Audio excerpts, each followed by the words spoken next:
السلام علیکم ورحمة الله وبرکاته. په سواد کې چې دا کومه واقعه راغلې ده یقینا چې ډیره دردونکې واقعه ده چې د مدرسې استاد را لګېدلی دی او خپل شاګرد دی دومره حد سره وهلی دی چې هغه مرګ ته رسېدلی دی. یقینا دا واقعه چې ده زړه دردونکې ده او د دې چې څومره مذمت وکړی شي نو دا کمه ده او دغه کس چې دا کار کړی دی نو پکار دا ده چې دې ته د دې عمل پوره سزا هغه ورکړی شي. او مخبله هم چې دی د دې شاهدان یو چې کوم د مدرسې استادان دي خاص کر د حفظ هغې کې شدت لږ ډېر دی او شدت پسندي به کې لږ ډېره ده په ټولو کې نه خو په بعضو کې نو هغوی هم چې دی د رسول الله صلی الله علیه وسلم چې کوم تربیت و کوم سیرت و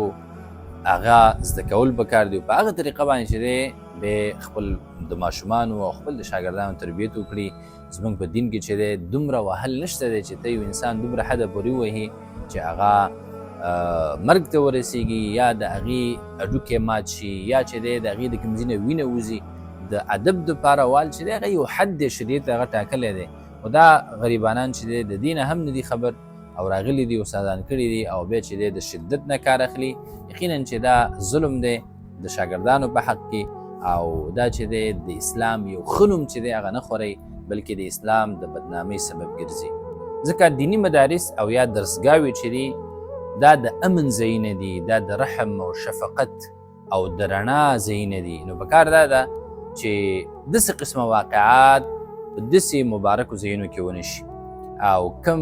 جهال او جاهله خلک چې هغې سره نه د دین علمي نه د دین رڼایي او نه چې دی د ماشومانو په تربیت باندې پوهېږي چې په کومه طریقه باندې دی تربیت وکړي نو هغې له چې دی استازي هم نه ده پکار او مدارس چې د دې نه دین خورېږي او هغه خلک چې د دین دشمنان دي نو داسې مواقعو ته هغوی په انتظار دي چې دې نه فایده والي او د دین خلاف او د علماو خلاف او د مدارسو خلاف چې دی خپل مهم وچلی. نو د یو کس د ظلم په وجه باندې چې دی ټول مدارسو ته بد ویل، ټولو قاري صاحبانو ته بد ویل او یا ټولو علماو ته بد ویل، یقینا چې دا هم ډېر لوی ظلم دی او غلطي چې دی هغه د هر چا نه کېدلی شي که د هغه د هرې شعبې سره تعلق لري که د دیني شعبې سره لري که نور کم فیلډز چې دي که چېرته موږ وګورو نو د دې نه خطرناک واقعات او زړه دردونکي واقعات په هغه ادارو کې هم راغلي. نو ټولو ادارو ته په بده باندې کتل او ټولې ادارې بدنامول یقینا چې دا هم لوی ظلم دی.